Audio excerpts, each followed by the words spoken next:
कब अच्छा। चल रहे थे? क्या तो सर कब गए वो पूछ रहे हैं। हो गया? एक, एक मंथ से ऊपर हो गया। कंपनी अब सब घर से रूम से लेना है तो जहाँ से मन वहां से लिया जाए कि नहीं।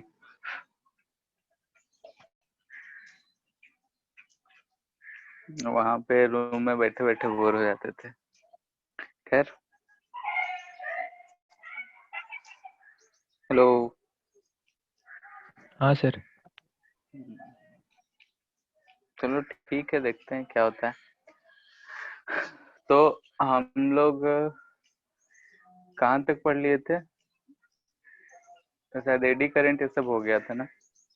हाँ सर। पढ़े थे उसको एक बार एनसीईआरटी से? नोट्स रिवाइज नहीं, सर। एनसीईआरटी से एक बार पढ़ लो, नोट्स में तो हम ऊपर ऊपर ही बताए थे उसका। ठीक है, तो नेक्स्ट हम लोग का सेल्फ इंडक्टेंस के बारे में। तो इस सेल्फ इंडक्टेंस,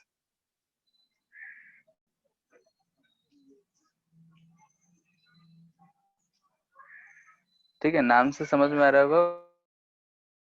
इंडक्टेंस, इंडक्शन हो रहा है, खुद से खुद में इंडक्शन अगर हो रहा है उसी को बोल रहे हैं हम लोग सेल्फ इंडक्शन। ठीक है, तो अगर हम यहाँ पे बात कर रहे हैं सेल्फ इंडक्शन का, तो एग्जांपल से समझते हैं पहले। तो हम जानते हैं कि अगर कोई भी एक लूप अगर हमको दिया हुआ है, तो लूप में अगर करंट बह रहा है तो मैग्नेटिक फील्ड भी प्रोड्यूस होगा। अगर हम मान लेते हैं कुछ लूप का करंट को वेरी करें, यानी कि उस लूप के थ्रू मैग्नेटिक फील्ड भी वेरी कर रहा होगा, तो हमको यहाँ दिख रहा है कि एक ही लूप है। अगर उस लूप से हम करंट वेरी करेंगे तो उस लूप के थ्रू मैग्नेटिक फील्ड वेरी कर रहा है, यानी कि मैग्नेटिक फ्लक्स भी वेरी कर रहा है। यानी कि लूप में दूसरा कोई लूप नहीं है, ना ही दूसरा मैग्नेटिक फील्ड है, फिर भी हमको क्या दिख रहा है कि उसमें खुद की वजह से करंट प्रोड्यूस हुआ। जो करंट है वो करंट से मैग्नेटिक फील्ड प्रोड्यूस हुआ, मैग्नेटिक फील्ड से फ्लक्स हुआ, और उस फ्लक्स के चेंज होने की वजह से कुछ इंडक्शन हुआ होगा। ठीक है, इलेक्ट्रोमैग्नेटिक इंडक्शन, यानी कि जो भी चेंज हुआ होगा उसको ये अपोज करा होगा। ठीक है, तो अगर ध्यान दो इस बात पे, यानी कि हम यहाँ पे कोई और दूसरा ना तो मैग्नेटिक फील्ड यूज कर रहे हैं, दूसरा कोई मैग्नेटिक फील्ड हम यहाँ पे यूज नहीं कर रहे हैं। जो लूप है उसी का करंट से मैग्नेटिक फील्ड प्रोड्यूस हुआ है और उसी में इंडक्शन भी हो रहा है, तो इस चीज को हम लोग बोलते हैं सेल्फ इंडक्शन। जैसे कि एग्जांपल लेते हैं कि ऐसा ही जनरल एग्जांपल है, ऐसा लूप है। ठीक है, इसमें हम बोल दें कि करंट ऐसा बह रहा है आई, किसी भी तरीके से सर्किट कंप्लीट करे होंगे, बैटरी वैटरी जोड़े होंगे, और इस करंट को हम बोल दें कि as function of time T ये इंक्रीज कर रहा है। तो इंक्रीज करेगा तो देखो इसमें मैग्नेटिक फील्ड जो होगा, यहाँ ध्यान से देखते हैं तो अंदर में मैग्नेटिक फील्ड ऐसा बाहर की तरफ आ रहा होगा ये मैग्नेटिक फील्ड, और ये मैग्नेटिक फील्ड भी इंक्रीजिंग होगा। अब इस मैग्नेटिक फील्ड को देखें और इस लूप को सिर्फ देखें तो हमको यहाँ फिर से दिख रहा है कि एक लूप में मैग्नेटिक फील्ड जो है बढ़ रहा है, यानी कि फ्लक्स चेंज हो रहा है। तो इस चेंजिंग फ्लक्स की वजह से कुछ ईएमएफ जनरेट हुआ होगा जो इस चेंजिंग फ्लक्स को अपोज कर रहा होगा। ठीक है, यानी कि इसमें एक बैक ईएमएफ जनरेट हुआ होगा, क्योंकि ऊपर की तरफ बढ़ रहा है तो नीचे तरफ ले जाने के लिए इसमें एक बैक ईएमएफ जनरेट हुआ होगा ऐसा, जिससे करंट ऐसा गया होगा और इसकी वजह से मैग्नेटिक फील्ड डाउन गया होगा। तो ये जो बैक ईएमएफ है, बैक ईएमएफ बोल रहे हैं कि जिधर हम ये करंट जा रहा है उसका अपोजिट डायरेक्शन में, तो यही हम बोलते हैं कि यहाँ पे सेल्फ इंडक्शन की वजह से हुआ है। यहाँ पे हम ना तो दूसरा मैग्नेटिक फील्ड यूज करे थे, ना ही दूसरा लूप यूज कर रहे हैं, जिसको बोलते हैं हम लोग सेल्फ इंडक्टेंस। ये समझने के लिए एक कैसे ही सिंपल सा केस लिए हम, क्या क्या सेल्फ इंडक्टेंस होता क्या है उस चीज को समझने के लिए। तो यहाँ हमको दिख रहा है कि अगर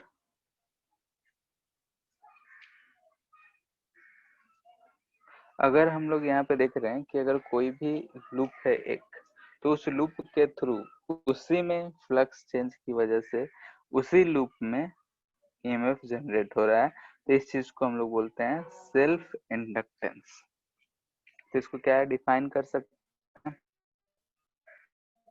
तो ये किसी भी कंडक्टर या कॉइल का प्रॉपर्टी है। तो प्रॉपर्टी ऑफ कॉइल और a conductor by which it oppose the change in current in itself is called self inductance। ठीक है, यहाँ पे हम सेल्फ इंडक्टेंस किसको कह रहे हैं? तो देखो ये प्रॉपर्टी में करंट चेंज हो रहा है, तो चेंजिंग करंट को ये अपोज कर रहा है। जो भी करंट चेंज हुआ उस करंट को ये अपोज कर रहा है। तो इस चेंजिंग करंट को अपोज करने की प्रॉपर्टी खुद में चेंज, इसको हम बोलेंगे कि सेल्फ इंडक्टेंस।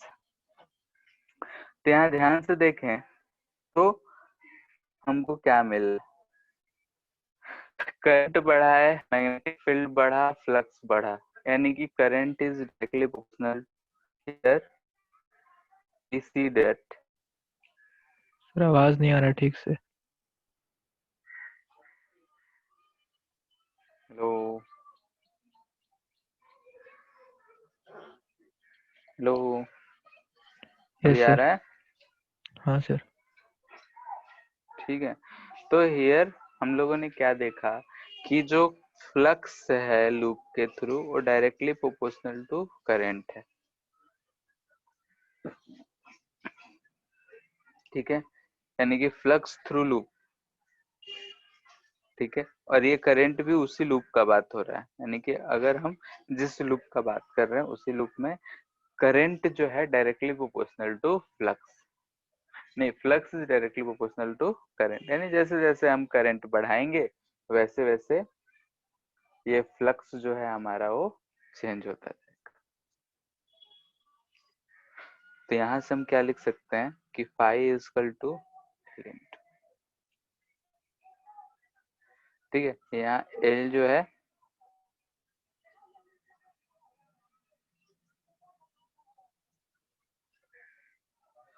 प्रोपोर्शनलिटी कांस्टेंट है, जिसको हम बोलते हैं कोएफिशिएंट ऑफ इंडक्टेंस।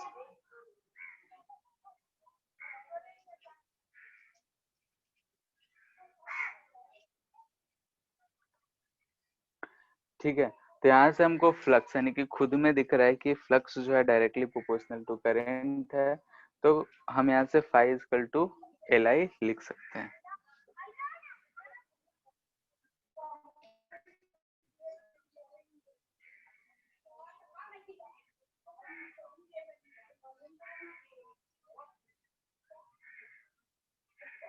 ठीक है, तो यहाँ से अगर हम इसमें ईएमएफ का बात करें, सो ईएमएफ जिसको हम मैग्नीट्यूड का बात कर रहे हैं तो D phi by D T होता है।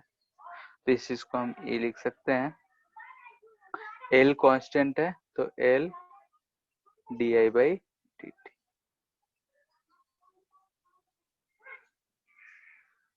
ठीक है, by Lenz law EMF oppose the change, so E is equal to minus L d by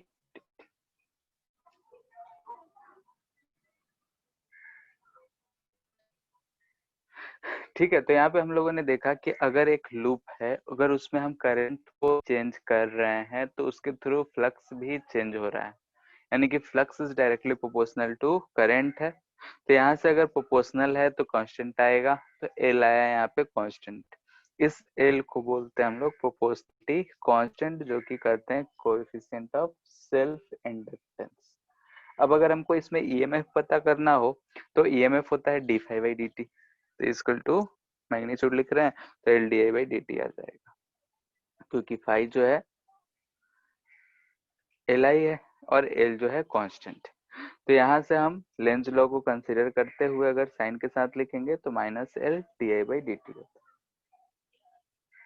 ठीक है, ये जो एल है, हियर यूनिट ऑफ एल का बात करें, ठीक है, एल का यूनिट का बात तो दिख रहा है हमको EMF volt second upon ampere, इसी को बोलते हैं हम लोग हेनरी,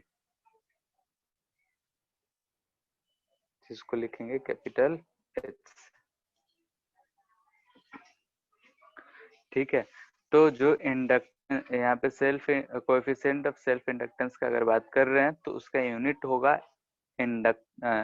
हेनरी, एच लिखेंगे, जिसको ऐसे याद रखना है वोल्ट सेकेंड पर एम्पियर।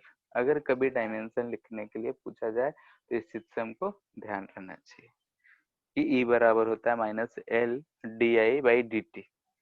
ई यानी कि volt, I current, T time, बाकी इसको हम हेनरी में यूज करेंगे एच। इसको और समझते हैं।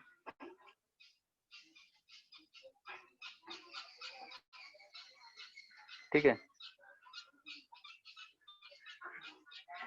इसी चीज को फिर से हम समझ रहे हैं।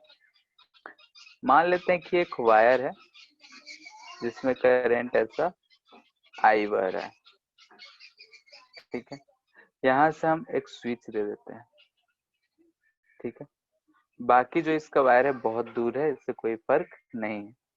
जैसे ही हम स्विच को यहाँ पे क्लोज करेंगे तो करंट इधर से बहेगा, डायरेक्शन हम मान ले रहे हैं, ये पॉइंट हमारा ए है, ये पॉइंट हमारा बी।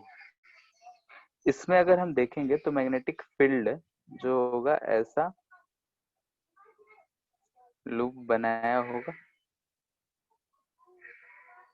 ऐसा लूप बना होगा मैग्नेटिक फील्ड का, और डायरेक्शन के साथ देखें तो ऐसा हमको दिख रहा होगा, यानी कि इधर से ऐसा बाहर आ रहा होगा, इधर से ऐसा क्रॉस जा रहा होगा।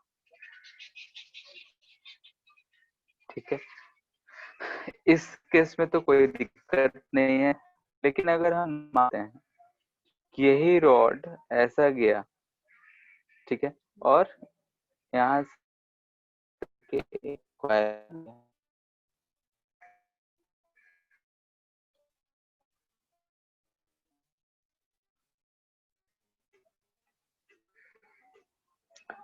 तो अगर इसमें करंट ऐसे जा रहा है तो मैग्नेटिक फील्ड जो होगा इस रीजन में ऐसा हमको मिलेगा,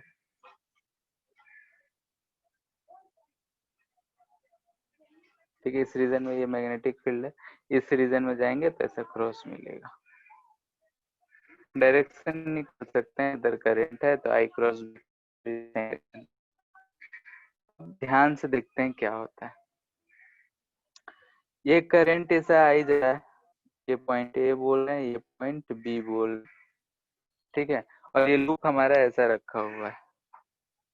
तो ध्यान से देखें, तो अगर हम बोले कि if I is increasing, current जो है इंक्रीजिंग है, तो क्या होगा फर्स्ट वाले केस में और सेकंड वाले केस में। ठीक है, तो फर्स्ट केस में अगर हम बोलेंगे कि if switch is closed, switch is closed, दोनों केस के लिए क्लोज करेंगे, तो इसमें हम बोल रहे हैं कि करंट जो है तुरंत से बढ़ गया, तो करंट इंक्रीजेस।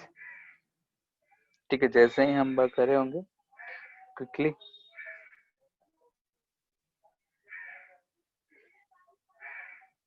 ठीक है, तुरंत से करंट इस लूप में बढ़ गया होगा। अब करंट बढ़ेगा तो उसमें कोई अपोज नहीं आता है, और इसमें जो करंट होगा वर्सेस टाइम अगर निकालेंगे तो ऐसे जाएगा। ठीक है, यानी कि तुरंत जो भी उसमें मैक्सिमम जाना होगा चला जाएगा। ये टाइम ग्रोथ, टाइम जो है ये आई नॉट, जो भी इसमें मैक्सिमम जाना होगा ये टी इक्वल टू लगभग 0, बहुत कम समय लगेगा। लेकिन इस केस में क्या होगा, ध्यान से देखेंगे तो इस लूप का बात कर रहे हैं, करंट बढ़ा है, इस केस में क्या होगा, आई इंक्रीजेस यानी कि magnetic field increases, magnetic field increases यानी कि flux through loop increases, flux change यानी कि ईएमएफ जनरेट हुआ होगा। इसका डायरेक्शन देखते हैं, मैग्नेटिक फील्ड ऊपर की तरफ जनरेट हुआ है, ध्यान से देखो, मैग्नेटिक फील्ड ऊपर की तरफ इंक्रीज करा है, इसमें करंट प्रोड्यूस हुआ होगा, तो ध्यान से देखो तो एंटी क्लॉकवाइज, ऊपर तो क्लॉकवाइज, इसमें करंट इंड्यूस हुआ होगा, आई इंड्यूस्ड, ऐसा आया होगा, यानी कि इसकी वजह से एंटी जो हम क्लॉकवाइज बोल आएगा रहे ना? हैं ऊपर की तरफ बढ़ रहा है तो उसको रिड्यूस करने के लिए कैसे जाएगा करंट, देखो अच्छा, इंड्यूस्ड करंट है, हाँ सर। इंड्यूस्ड वाला है, ये वाला तो इधर जा ही रहा था, ये हम अलग कलर से लिख रहे हैं, ये इंड्यूस्ड वाला है उल्टा डायरेक्शन में। तो यहाँ से देखो, यानी कि हमको यहाँ दिख रहा है कि एक ऐसा बैटरी ईएमएफ जैसा बिहेव कर रहा है। ठीक है, यानी कि अगर करंट इधर की तरफ इंड्यूस्ड हो रखा है, यानी कि इस करंट को वो अपोज कर रहा होगा, दिख रहा है? Yes sir. ध्यान से देखो और बताओ कि अगर सेकंड केस में हमने देखा कि जैसे ही स्विच को हम क्लोज करेंगे करंट बढ़ेगा, मैग्नेटिक फील्ड बढ़ेगा, फ्लक्स ऊपर की तरफ बढ़ रहा है, तो एक करंट इंड्यूस होगा नीचे की तरफ, और ये हमको ऐसा एक बैटरी ईएमएफ जनरेट होता हुआ दिख रहा है जो इस करंट को अपोज कर रहा होगा।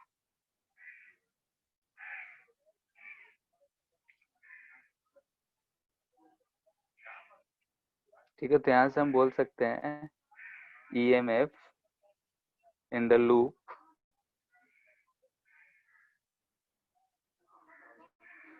of the growth current। ठीक है, यानी करंट जो बढ़ रहा है उसके बारे में कहा जा रहा है, in wire is opposed and it grows slowly. ठीक है, अगर बैटरी जो है धीरे धीरे वो भी तो बढ़ रहा होगा उसका, यानी कि धीरे धीरे वो अपोज कर रहा होगा, यानी कि जो ग्रो होगा वो स्लोली बढ़ रहा होगा as compare to first one. ठीक है, तो ये चीज हम समझ रहे हैं क्या को समझ रहे हैं। तो यहाँ पे हम लोगों ने देखा कि अगर इंडक्टेंस से क्या हो रहा है, तो जैसे कि सेल्फ इंडक्टेंस की वजह से जो करंट था अगर हम बना रहे हैं तो उसमें करंट है वो अपोज हो रहा है, स्लोली बढ़ रहा होगा, और इसके अगर ग्रोथ का हम करंट का तो हमको ऐसा कुछ मिलेगा। ठीक है, लास्ट में तो होगा आई नॉट ही, लेकिन समय ज्यादा लगेगा पहुंचने, फर्स्ट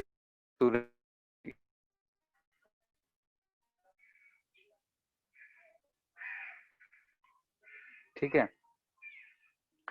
तो इस बात को बस समझ रहे हैं। और वैसे ही अगर हम बोल दें कि अगर हम ऐसा बना दें कि लूप ऐसा है, एक लूप की जगह हम ऐसे 2-3 लूप दे दें, तब क्या होगा बताओ? इस केस में क्या होगा, ज्यादा अपोज होगा। ठीक है, एक लूप अगर एक बार अपोज कर रहा है तो 3 लूप है तो तीनों अपोज करा होगा, क्योंकि E इक्वल टू dt हो जाएगा, नंबर ऑफ लूप्स बढ़ाएंगे तो अपोजिशन बढ़ जाएगा, अपोजिशन बढ़ जाएगा यानी कि ग्रोथ कम हो जाएगा। तो जो हमारा इंडक्टर होता है, इंडक्टेंस हम जो यूज करेंगे आगे, वो इसी बेस पे, इसी चीज के बेस पे हम लोग यूज करेंगे, यानी कि इंडक्टर हमारा ऐसा डिवाइस होगा, इलेक्ट्रिकल डिवाइस होगा कि जिसको अगर हम किसी सर्किट में यूज करेंगे तो उसमें जो चेंज हो रहा होगा उसको अपोज करके वो नॉर्मलाइज करने के लिए यूज होगा।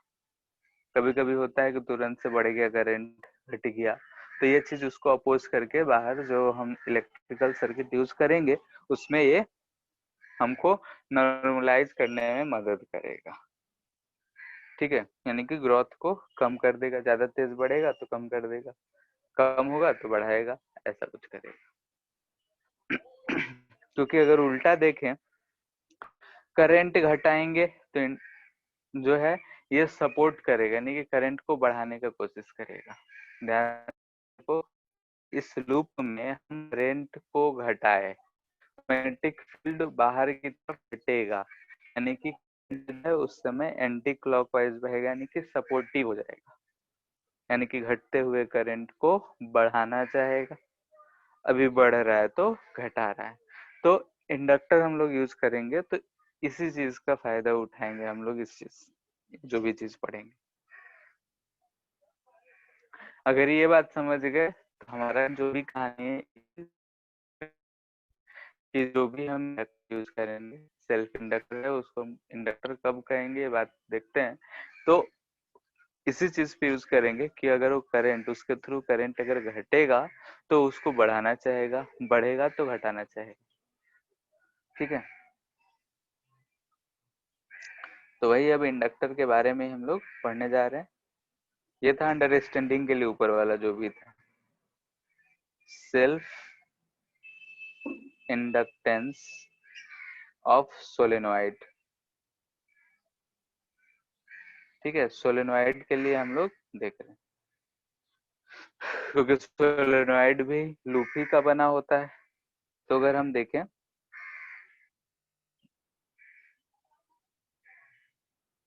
ठीक है ऐसे बनाते हैं,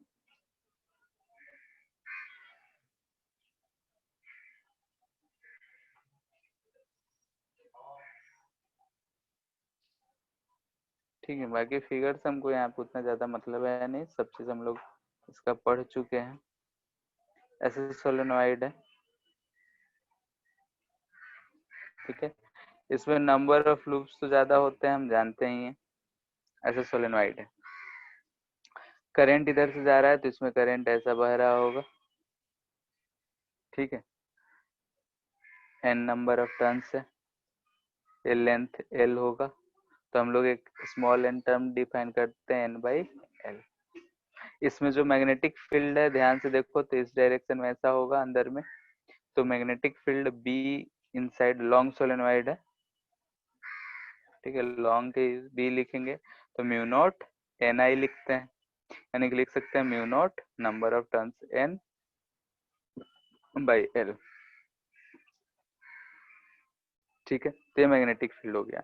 अब अगर हमसे बोल दिया जाए कि इसका जो ये एरिया है, ठीक है, एरिया जो है ए है, तो फ्लक्स क्या होगा? फ्लक्स सेल्फ का बात हो रहा है, सेल्फ के कारण, तो एरिया इनटू मैग्नेटिक फील्ड लिखेंगे। यहाँ से देखो क्या लिखेंगे, mu naught N I A by L.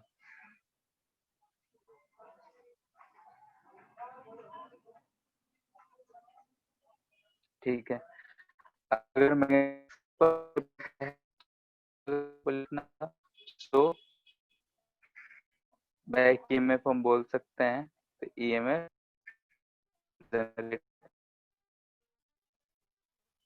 E equal to क्या हो जाएगा, D five by D T. ठीक है, मैग्नीट्यूड की बात कर रहे हैं, तो ये हमको ईएमएफ मिलेगा, ध्यान से देखो, mu naught N number of turns है तो एन, तो N square A by L into D I by D.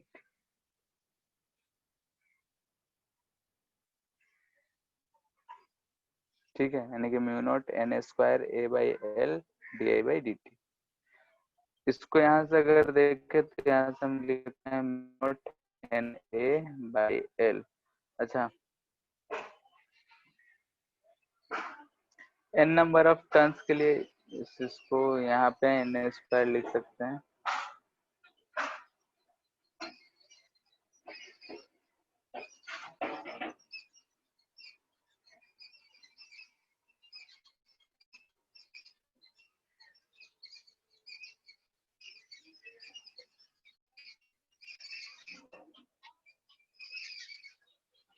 For n number of turns. ठीक है, अभी जो भी लिख रहे हैं बस लिख रहे हैं, क्या हो रहा है ये चीज तुम लोग को भी समझ में आ रहा है कि हम फॉर्मूला ही बस लिखे जा रहे हैं और कुछ समझने का इसमें है ही नहीं। तो हमने क्या कहा, magnetic field due to solenoid लिखे, एरिया पता है, फ्लक्स लिख लिए, एन नंबर ऑफ टर्न्स है तो सबके कारण जो फ्लक्स होगा, टोटल फ्लक्स इतना आ रहा होगा। अगर हम इसको कंपेयर करें अपने इस वाले इक्वेशन से, या इससे करें या फिर इससे करें, इसी से भी करो या फिर यहाँ से करो, दोनों से करते हैं तो comparing phi total with phi equal to L I. ठीक है, इससे अगर कंपेयर करें तो यहाँ से हमको क्या दिख रहा है, this implies that L for solenoid जो आ जाएगा हमको क्या मिलेगा, mu naught N square A by L. इसको याद रखना है। ठीक है, जो सोलेनोइड के लिए आ रहा है हमारा एल, यानी कि कोएफिशिएंट ऑफ सेल्फ इंडक्टेंस, उसको हम बोल रहे हैं mu naught N square L. And for solenoid it is termed as inductor. When solenoid used in circuit, it is termed as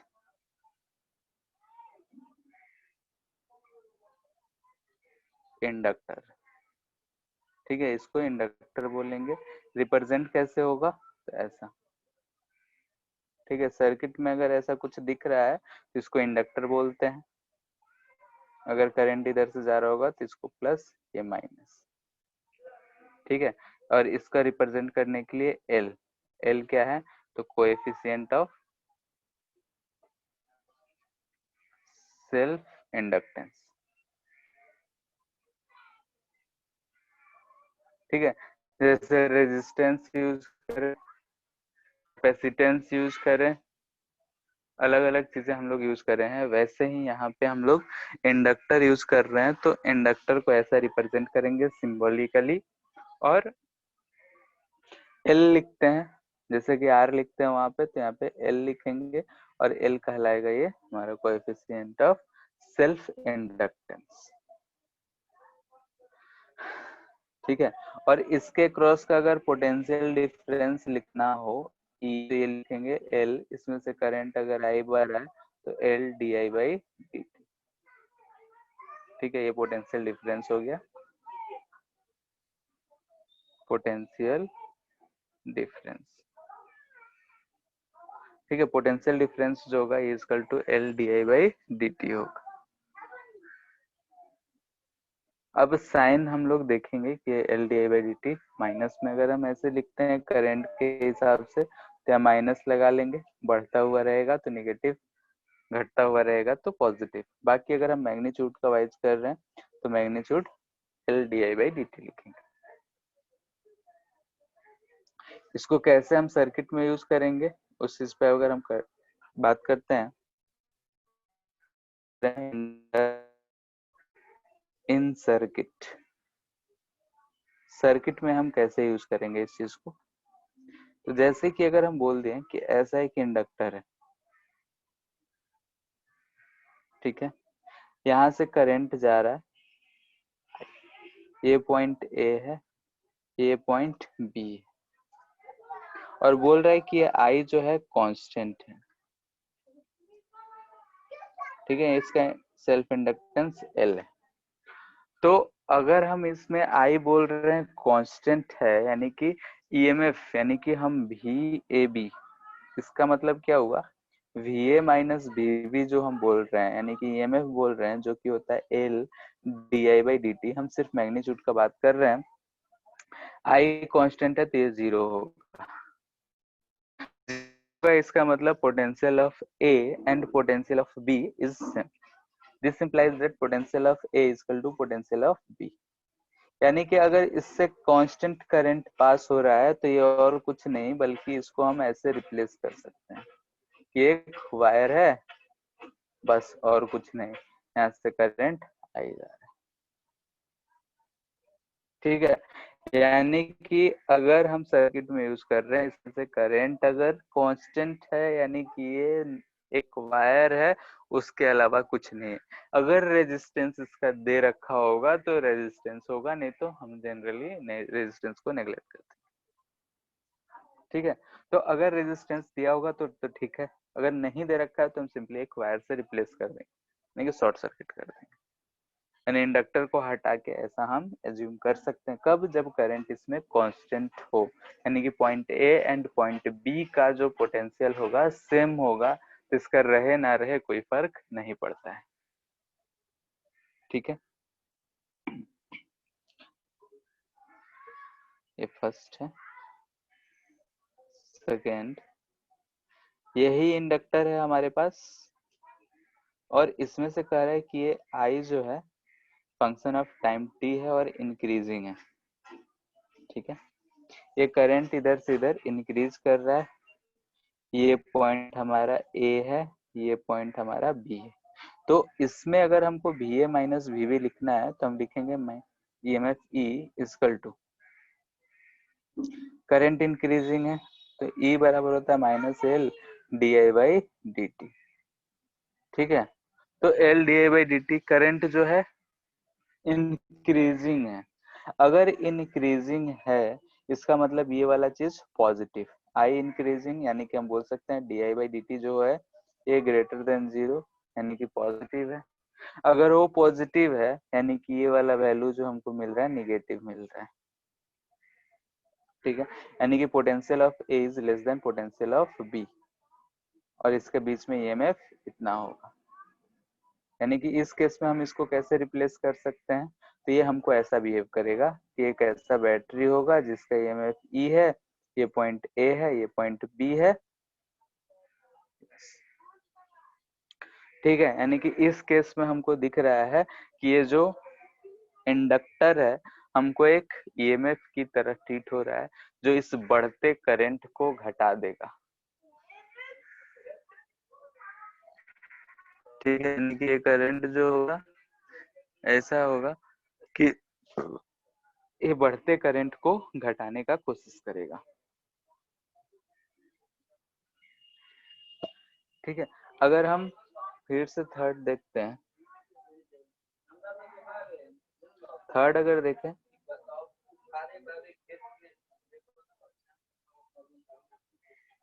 ऐसा है, इसमें करंट ऐसे ही जा रहा है, ये पॉइंट ए है, ये पॉइंट बी है।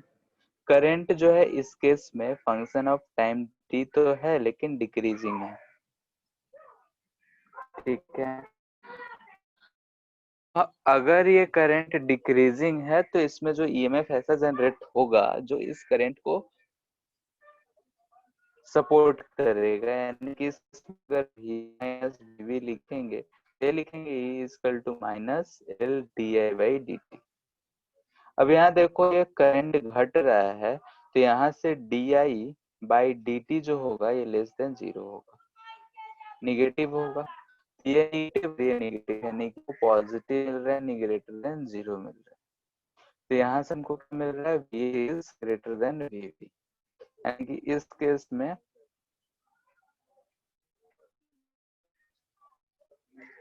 लिख दिए क्या, अच्छा ठीक है, ये एल यानी कि इसको देखो, ठीक है, पोटेंशियल डिफरेंस नहीं, ये ईएमएफ बता रहा है, पोटेंशियल डिफरेंस तो हम बाद में लिखा। यहाँ से हमको क्या दिख रहा है कि ये जो equal minus L D I by D T है तो ये लेस देन निगेटिव आ रहा है, मतलब ये हुआ कि जो हमारा ईएमएफ होगा इस करंट को अपोज कर रहा होगा, इसलिए हम लोग इसमें बैटरी को ऐसा यूज कर रहे हैं। इस केस में क्या हो रहा है, ये पॉजिटिव आ रहा है यानी कि इस घटते हुए करंट को ये बढ़ाने का कोशिश कर रहा होगा, और इस केस में अगर हम इसको रिप्लेस करेंगे प्लस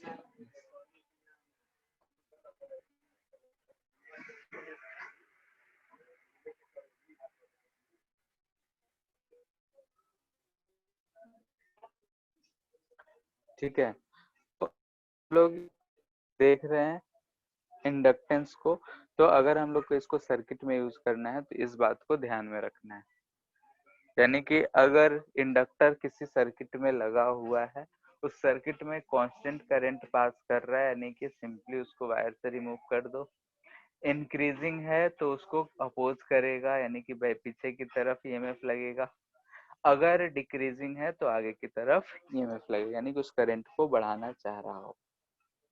ठीक है, हम लोग ऊपर लूप से समझे, उस चीज को सर्किट वाइज यहाँ पे समझ रहे हैं। इतना बात में कोई दिक्कत है तो बोलो।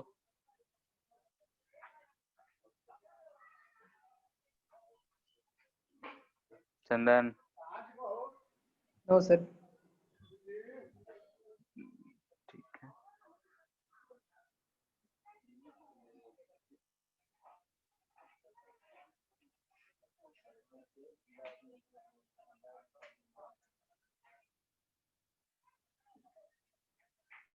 जैसे क्वेश्चन करते हैं इसी चीज पे। ऐसा है कि इंडक्टर दे रखा है, इधर करंट आई बह रहा है, ये पॉइंट ए है, ये पॉइंट बी। इसमें दे रखा है inductance cell equal to 5 Henry,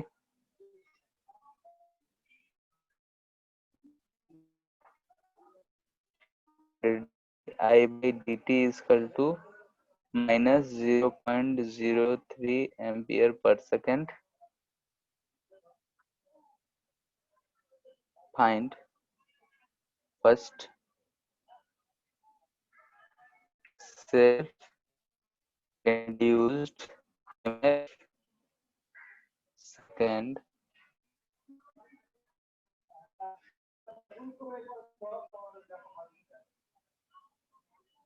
which end is at higher potential.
Sir 0.0162। 0.0162, ठीक है। सर ए हायर पोटेंशियल पे होगा। ठीक है, ये चीज हम कितना 0.0162 वोल्ट, ठीक है। 1.62 इंटू 10⁻⁻² भी बोल सकते हैं। करंट इंक्रीजिंग है, नहीं डिक्रीजिंग है, डिक्रीजिंग है, ये पॉजिटिव आ रहा है, यानी कि बैटरी जो होगा हमको ऐसा मिलेगा, ये ए एंड ये बी एंड, ठीक है। ईएमएफ जो मिलेगा हमको ऐसा मिलेगा, क्यों? क्योंकि ये चीज आया पॉजिटिव, पॉजिटिव यानी करंट की डायरेक्शन में हायर पोटेंशियल, ऐसा करंट की डायरेक्शन में। तो यहाँ से हमको दिख रहा है कि potential at A is greater than potential at B.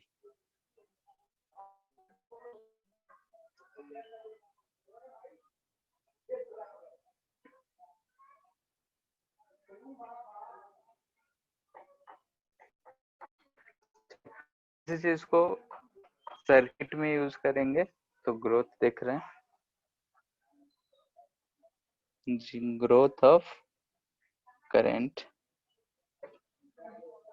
In an inductor, ठीक है। यानी कि अगर इंडक्टर के थ्रू अगर हम करंट बढ़ाएंगे, करंट को पास करेंगे, धीरे धीरे बढ़ाएंगे, तो कैसे क्या इफेक्ट होगा अगर हम बैटरी से कनेक्ट करते हैं, तो उसी चीज के बारे में हम लोग को देखना है।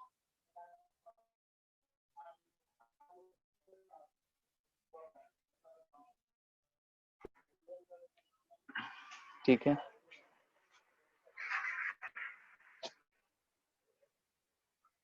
तो inductor connected across a battery।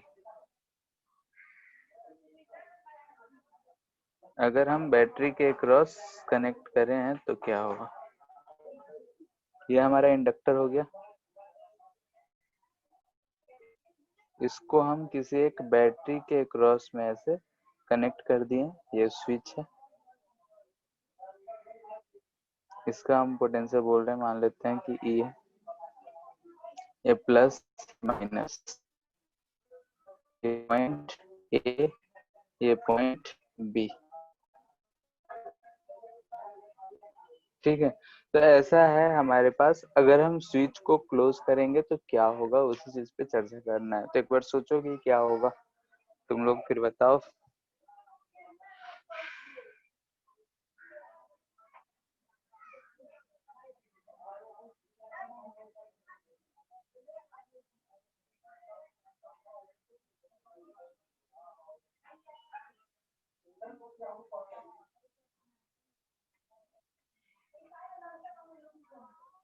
बोलो।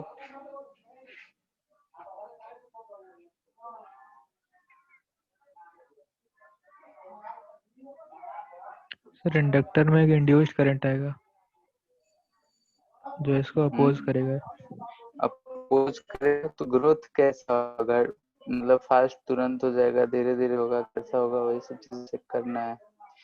तो देखते हैं कि अगर हम इसको क्लोज करते हैं तो ये टी, किसी टाइम टी का बात कर रहे हैं, तो करंट इसमें से आई ऐसे जा रहा होगा, मान लेते हैं कि फंक्शन ऑफ टाइम टी है, तो किसी टाइम टी पे करंट आई, तो अगर हम इसके क्रॉस इंक्रीजिंग है, इधर की तरफ इंक्रीजिंग करंट है, तो हम इसके क्रॉस अगर ई देख रहे हैं तो L D I by D T लिखेंगे। ठीक है, तो हम सिर्फ ई यहाँ पे लिख रहे हैं, जगह नहीं ई, तो हम ईएमएफ लिखेंगे तो क्या आएगा, L D I by D T, यही दिखेगा। कोई रेजिस्टेंस नहीं है, रेजिस्टेंस नहीं है, तो हम बोलेंगे कि if resistance is not connected। ठीक है, कोई भी रेजिस्टेंस हम नहीं ले रहे हैं और आइडियल बैटरी ले रखे हैं, इसका मतलब क्या होगा कि ईएमएफ जो होगा ये बैटरी के बराबर होगा, बैटरी ने जितना एनर्जी दिया होगा वहां पे हुआ होगा, तो हम लिख सकते हैं यहाँ पे E is to L D I by D T हो। हम साइन पे नहीं जा रहे हैं, सिर्फ मैग्नीट्यूड वाइज। जैसे हम बोल सकते हैं कि I इज क्या आ जाएगा, E बाई एल टी। ठीक है, तो यहाँ से हमको करंट दिख रहा है E बाई एल टी, यानी कि अगर हम एक इंडक्टर को सिर्फ एक बैटरी से कनेक्ट करेंगे तो उसमें करंट जो है टाइम के साथ साथ ऐसा जा रहा होगा, और इसका जो स्लोप आएगा, स्लोप अगर हमको दिख रहा है तो E बाई,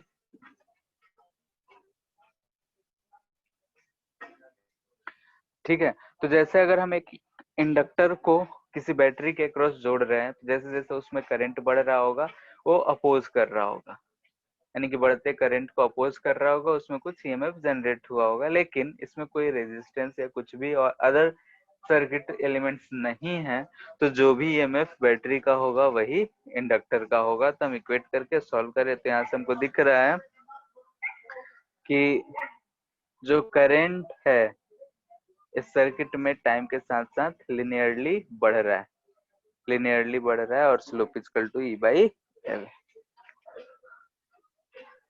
थोड़ा ऊपर कीजिएगा।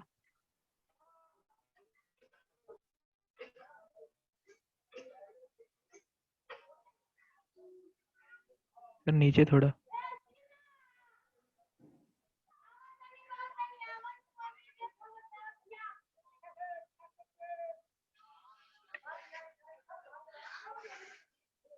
यहाँ से हम डायरेक्ट लिख दें, यहाँ से देखो तो इसको लिख सकते हैं E by L D T is equal to D I, integrate कर लेना है 0 से I तक और ये 0 से T तक, तो यहाँ से ही हमको मिल जाएगा।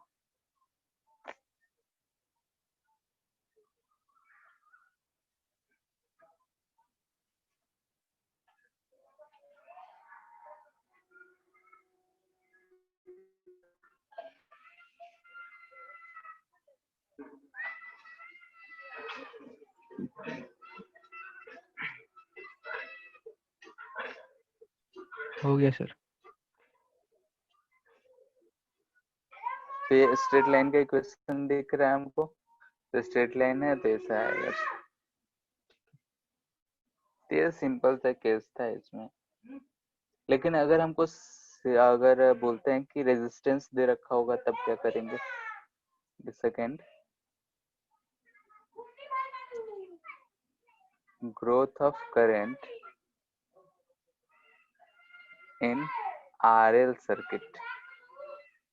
ठीक है, आरएल सर्किट करने का मतलब जैसे आर रेजिस्टेंस, एल इंडक्टेंस, ऐसा सर्किट दे रखा है, ये रेजिस्टेंस हो गया, ये इंडक्टर हो गया। ठीक है, दोनों में अंतर दिख रहा है। यहाँ बैटरी कनेक्टेड है, इसको हम इसको हम बोल रहे हैं एल, ये आर, ये एम एफ ई। ठीक है, टी इजकल टू 0 पे हम इसको क्लोज कर रहे हैं, तो किसी टाइम टी के बाद हमको क्या मिलेगा?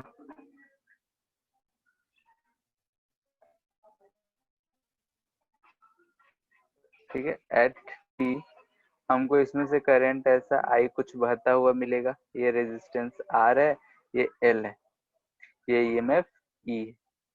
तो इस लूप में बाय किरचॉफ्स लॉ,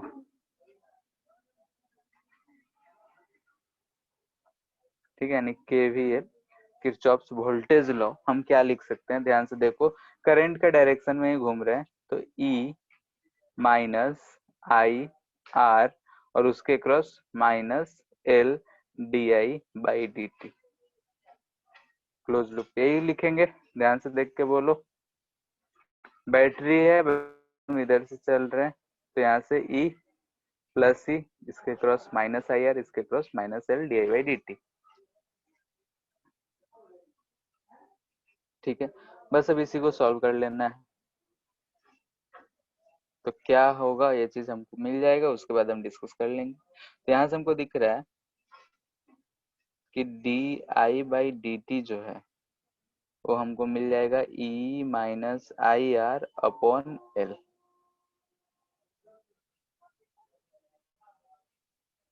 तो इसको हमको इंटीग्रेट करना होगा, तो क्या करेंगे? D I by E minus I R equal to 1 by L D T कर लेते हैं। ठीक है, इसको इंटीग्रेट करेंगे,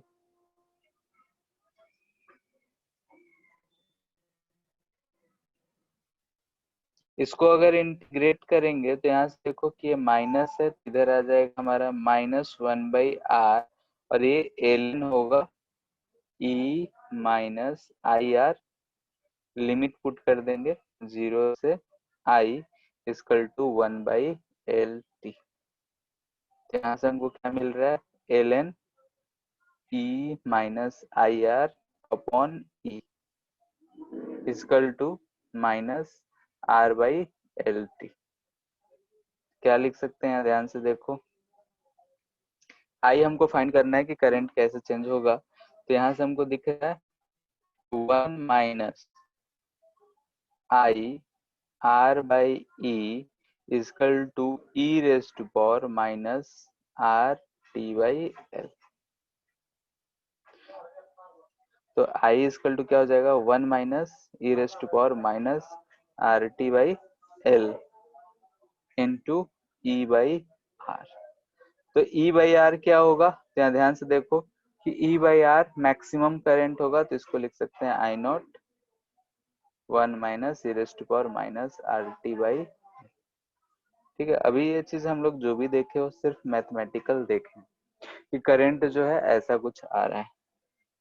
ठीक है, इसको हम लोग ऐसे लिख लेते हैं कि I is equal to I not 1 minus E raise to power minus T by tau. ठीक है, और इस टॉ को बोलते हैं टाइम कांस्टेंट। आरसी सर्किट में भी आया था, सेम वही इक्वेशन वैसा ही आया, याद देखो तो ध्यान से। ठीक है, तो हमने क्या कहा कर रहा है इस केस में कि अगर रेजिस्टेंस है तब ये करंट ग्रोथ कैसे होगा। तो यहाँ पे हमको एक्सपोनेंशियल कुछ फंक्शंस दिख रहा है। अब इसमें हम केसेस डिस्कस कर रहे हैं कि टी अलग अलग टाइम पे क्या होगा। अगर आई है तो आई पता है तो वोल्टेज या पोटेंशियल डिफरेंस लिखते हैं, potential difference across resistance. Resistance के क्रॉस पोटेंशियल डिफरेंस क्या आएगा, तो V इक्वल टू आ जाता है क्या, आई आर, यानी कि V नॉट। ई लिखे हैं तो ई लिखो 1 minus E raised to power minus T by tau. Potential difference across inductor. Inductor अगर लिखना हो तो हम क्या लिखेंगे, तो ई आता है MF equal to minus L D I by D T. तो इसको डिफ्रेंशिएट कर लेंगे तो आएगा माइनस एल, डिफ्रेंशिएट करेंगे तो I naught 0 minus minus plus हो जाएगा T by tau into E raised to power minus T by tau. दिया जा रहा है हमारा माइनस एल, अच्छा टी तो नहीं आएगा यहाँ पे, 1 आएगा। टॉ का वैल्यू है एल बाई आर, ये ऊपर चला गया, आई नॉट एल से ले गया, I into R not T not होगा तो माइनस टी नॉट और माइनस टी बाई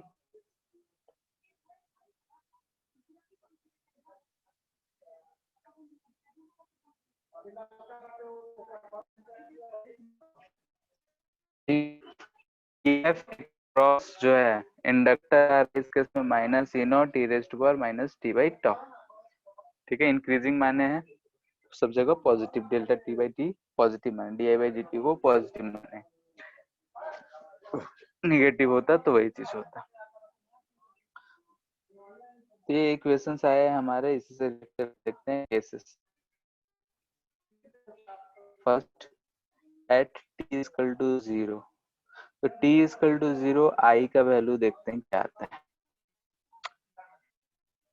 आई का इक्वेशन है हमारा ये चीज, इसमें टी का वैल्यू 0 पुट करें, ध्यान से देखो ई रेज़्ड टू पावर 0 यानी कि 1 हो जाता है, करंट हो जाएगा 0, आई 0 मिल रहा है। चलो लिख लेते हैं एक बार,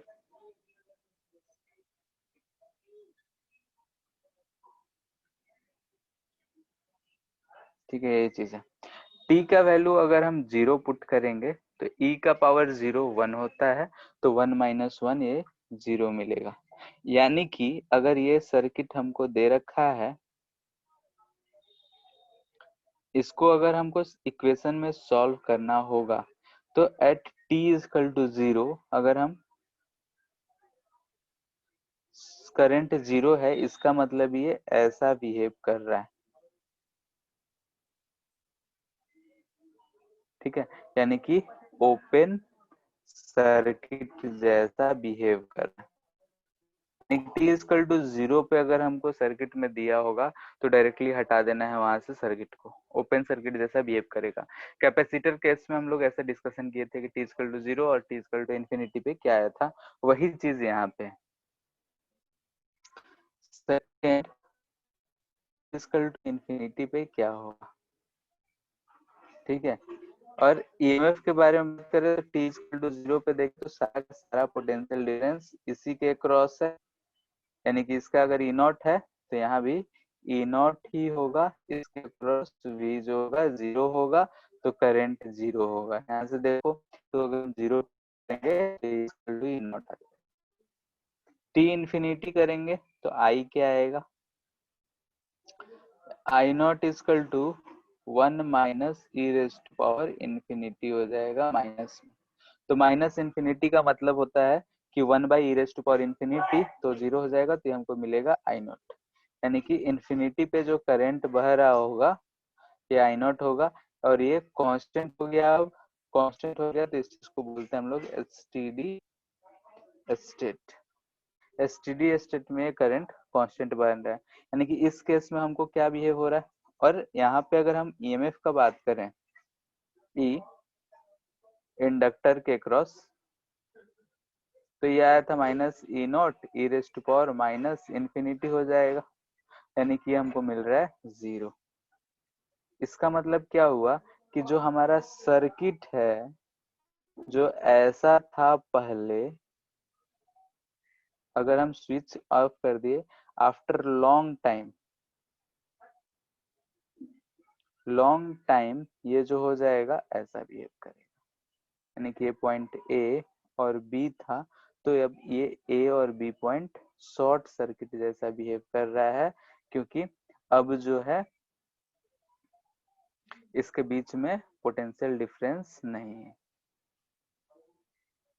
ठीक है, यहाँ पे शॉर्ट सर्किट जैसा बिहेव करेगा, यानी कि इसमें जो सारा का सारा करंट जा रहा है यहाँ जा रहा है, इसके क्रॉस पोटेंशियल डिफरेंस अगर लिखेंगे तो अगर ई नॉट है तो यहाँ से हम भी जो लिखेंगे वो आई आर लिखेंगे, और आई आर जो आएगा वो ई नॉट के बराबर है।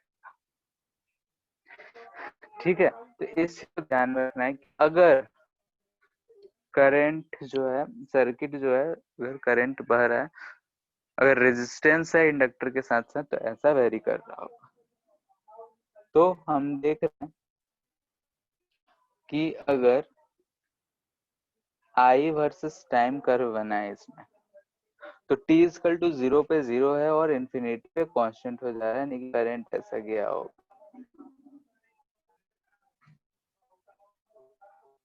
आई नॉट होगा। ठीक है,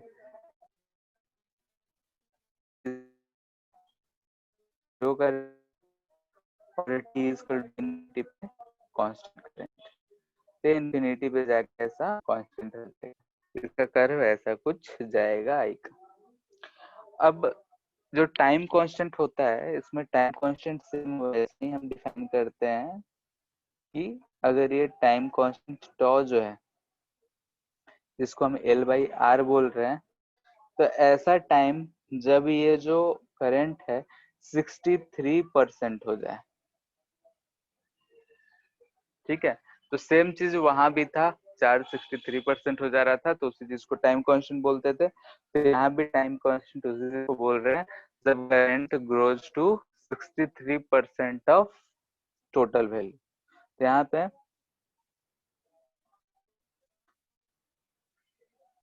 time constant tau is time in which current grows to 63% of maximum value। ठीक है, इसको बोलेंगे time constant tau।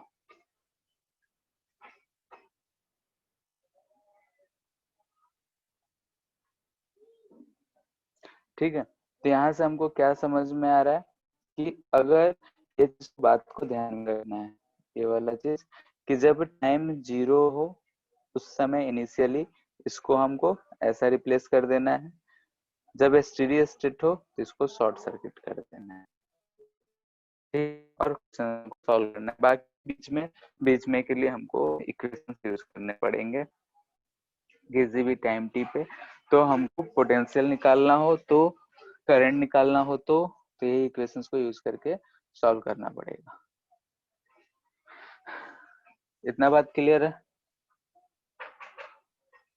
Yes sir. ये वाला चीज जो भी है वो जो हम आरसी सर्किट पढ़े थे सेम टू सेम वैसा ही है, तो एक बार रिवीजन उसको भी करना है, इसको भी पढ़ना, समझ में आ जाए।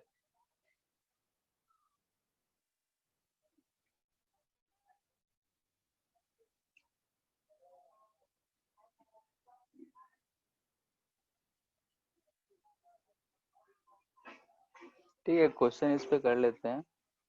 ऐसा एक इंडक्टर है, रेजिस्टेंस R है, इसको कनेक्ट कर दें। ये 10 वोल्ट है, 10 हेनरी है, L रेजिस्टेंस 2 ओम है।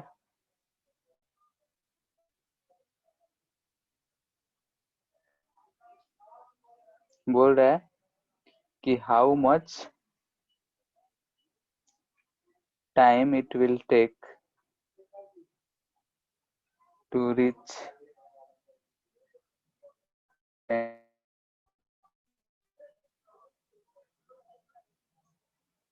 Equal to double of its maximum value. ठीक है, कितना देर में डबल हो जाएगा ये पूछ रहा है इसके।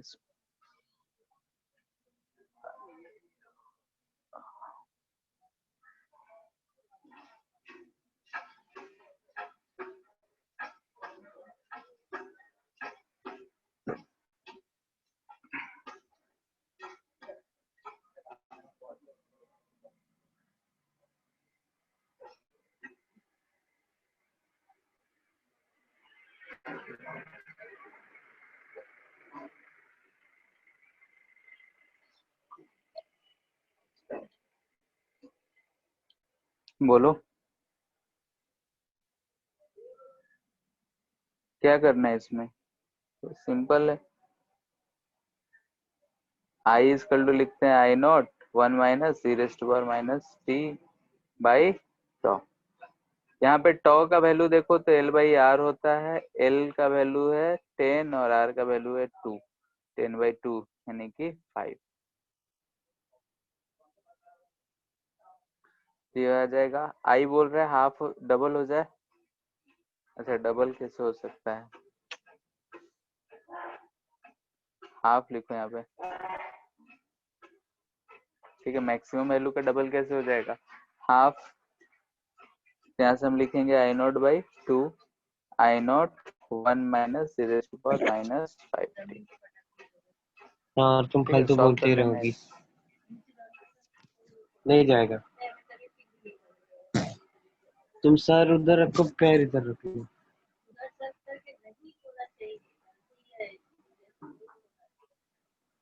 आदित्य कैसे? क्या हुआ?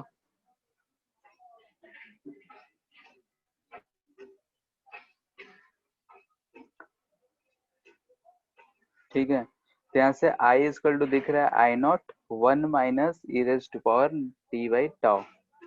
तो आई अगर हम हाफ बोल रहे हैं तो यहाँ पे रख देंगे आई नॉट बाई 2, ये कट जाएगा। टी फिर बाई इसको 5 सॉल्व होता है। करेंगे, देखते हैं। E raise to power minus 5t equal to 1/2 दिख रहा है, लॉग में लेना पड़ेगा।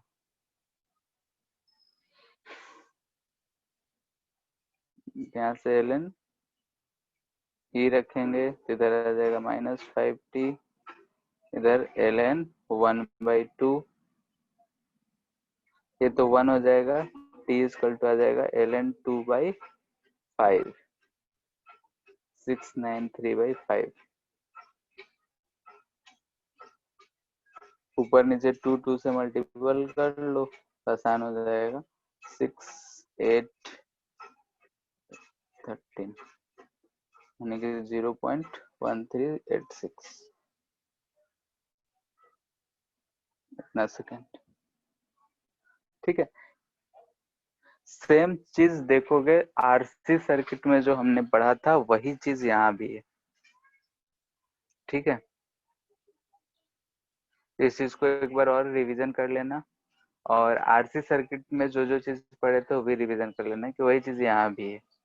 अभी हम ग्रोथ पढ़ रहे हैं, डिके पढ़ेंगे तो वहाँ भी वही चीज होगा जो चार्जिंग एंड डिस्चार्जिंग पढ़े थे। हाँ सर, यहाँ सेकंड वाले लाइन में 1 minus e to the power T by 5 होगा ना, क्योंकि टाउ का वैल्यू तो 5 आया है ना। अच्छा, हाँ ठीक है, गलती करें, t/5 होगा तो यहाँ भी 5 होगा। तो यहाँ भी 5 होगा, तो यहाँ ऊपर आ जाएगा 5।